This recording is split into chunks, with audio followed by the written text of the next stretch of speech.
नमस्कार मित्रों, आज के इस वीडियो में हम पाश्चात्य समीक्षक, पाश्चात्य विद्वान अरस्तु के बारे में चर्चा करेंगे। अरस्तु के विविध जो सिद्धांत है, काव्य से संबंधित जो सिद्धांत उन्होंने हमारे सामने प्रस्तुत किए, जो दिए हैं, उनका हम अध्ययन करेंगे।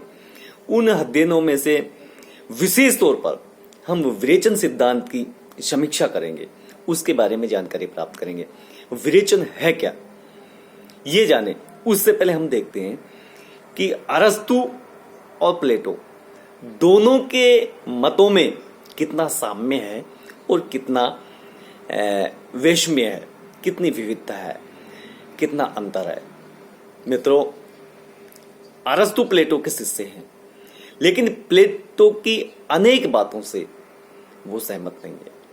अरस्तु की जो मत है वो सौंदर्य शास्त्र से समन्वित है।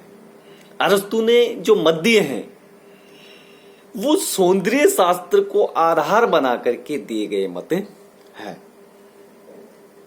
इसी कारण उन्होंने प्लेटो के मत का विरोध किया है। उन्होंने विरेचन सिद्धांत की चर्चा करते हुए प्लेटो के इस मत का खंडन किया है कि त्रासदी भावों का विरेचन नहीं करती है। उन्होंने स्वीकार किया है कि त्रासदी भावों का विरेचन करती है। प्लेटो ने कहा था कि त्रासदी भावों को उद्दीप्त करती है, वो भाव हमेशा हानिकारक होते हैं। जबकि अरस्तु ने कहा है कि त्रासदी प्रेक्षक के भावों को जागृत करती है और जागृत करने के साथ साथ उनका शुद्धिकरण करती है, उनका विरेचन करती है, उनका परिशोधन करता है। तो प्रथम अंतर तो ये हो गया कि जहां प्लेटो त्रासदी को भावों का उद्दीपन कारण मानते हैं और ये कहते हैं कि ये हानिकारक होती है, वहां अरस्तु इसे भावों का शुद्धिकरण करने वाले मानते हैं। ये जो विरेचन है, विरेचन सिद्धांत है, वो कैथेरसिस शब्द है। यूनान में इसे कैथेरसिस माना जाता है और ये शब्द यूनानी चिकित्सा पद्धति का शब्द है। जिस प्रकार यूनान में इस शब्द को अपनाया, उसी प्रकार भारत में आयुर्विज्ञान में इसे विरेचन कहा जाता है। अब इस सिद्धांत के बारे में हम अरस्तु की चर्चा करते हैं। तो अरस्तु ने विरेचन से तात्पर्य कहा है कि विरेचन भावों का शुद्धिकरण करता है, भावों का परिशोधन करता है, भावों का परिष्कार करता है। अतः त्रासदी को न तो हानिकारक माना जा सकता है और न ही किसी भी स्थिति में त्रासदी की उपेक्षा की जा सकती है। तो हम निष्कर्ष रूप में ये कह सकते हैं कि त्रासदी आवश्यक है, वो उपेक्षणीय नहीं है, और त्रासदी किसी न किसी रूप में भावों का विरेचन करती है, भावों का शुद्धिकरण करती है। त्रासदी की व्याख्या के अंतर्गत अरस्तु ने विरेचन का प्रयोग किया है। हालांकि कहीं भी उन्होंने स्पष्ट रूप से इसके डेफिनेशन नहीं दिए, परंतु त्रासदी के संदर्भ में जो विरेचन का प्रयोग किया है, वहां इसका तात्पर्य लिया जा सकता है कि विरेचन भावों का होता है, भावों का शुद्धिकरण होता है। और उन्होंने ये कहा है कि त्रासदी किसी गंभीर, स्वतःपूर्ण तथा निश्चित आयाम से युक्त कार्य की अनुकृति का नाम है। ये तो उन्होंने त्रासदी के बारे में कहा। त्रासदी के बारे में क्या चीज कही?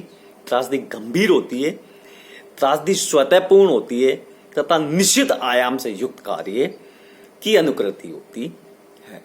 या अनुकरण का भी, जो कि अरस्तु का महत्वपूर्ण सिद्धांत है, अनुकरण सिद्धांत की चर्चा हो जाती है।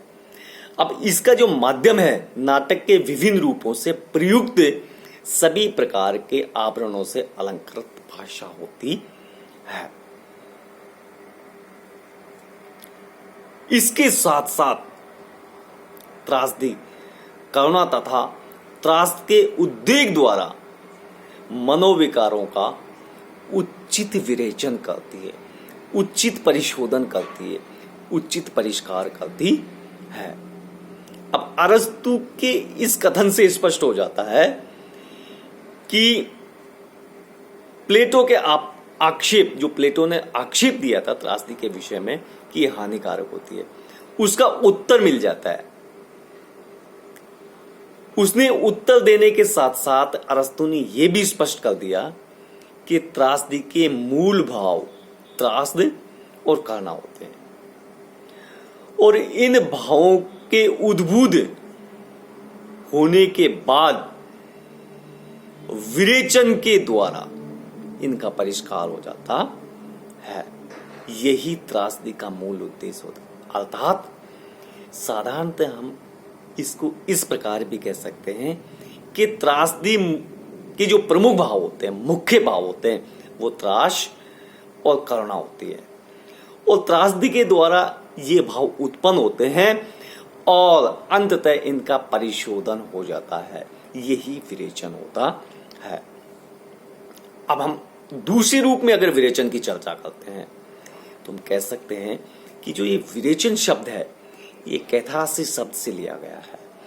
यूनान का जो कैथारसिस है उसी को हम हिंदी में क्या कहते हैं, विरेचन कहते हैं। और शाब्दिक दृष्टि से देखा जाए तो इसका अर्थ होता है शुद्धिकरण, परिशोधन, परिष्करण। ये विरेचन शब्द है, ये यूनानी चिकित्सा पद्धति से लिया गया है।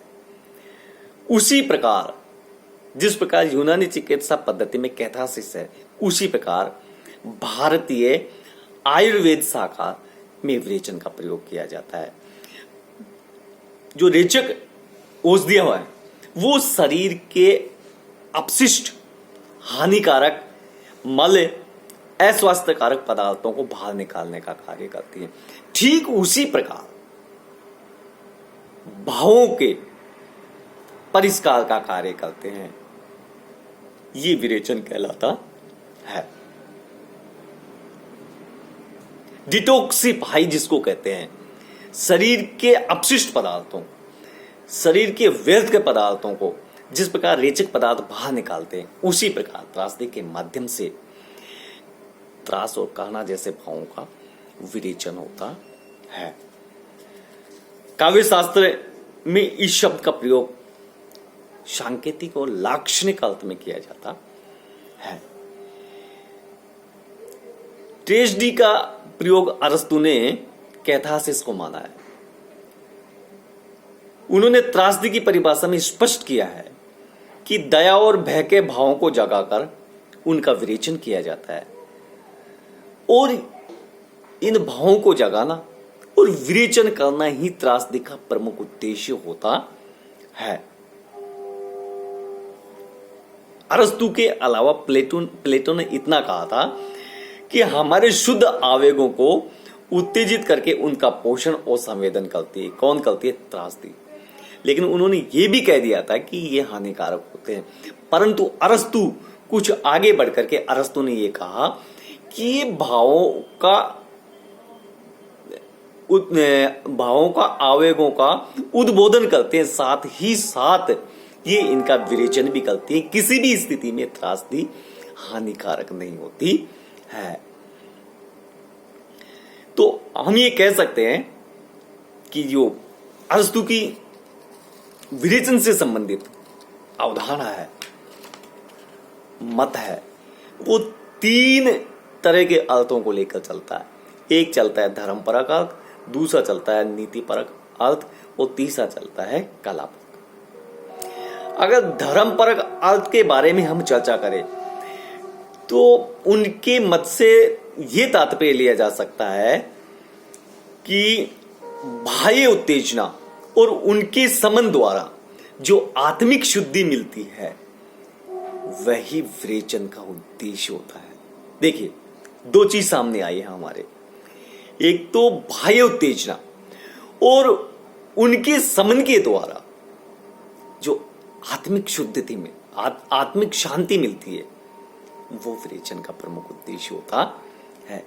नीति परक की दृष्टि से देखा जाए तो उन्होंने कहा है कि मनोविकारों की उत्तेजना के बाद उद्वेग शमन और उससे उत्पन्न मानसिक शांति का अनुभव ही विरेचन का उद्देश्य होता है। दो चीज सामने आई, मनोविकारों का उत्पन्न होना और उनसे उत्पन्न मानसिक शांति, यही विरेचन का उद्देश्य है। नीति पर अर्थ हो गया। अब आता है कला पर। कला पर का अर्थ है कि मनोविज्ञानों के उत्तेजन और उसके पश्चात उनके संबंध से उत्पन्न मानसिक शांति अभाव पक्ष है।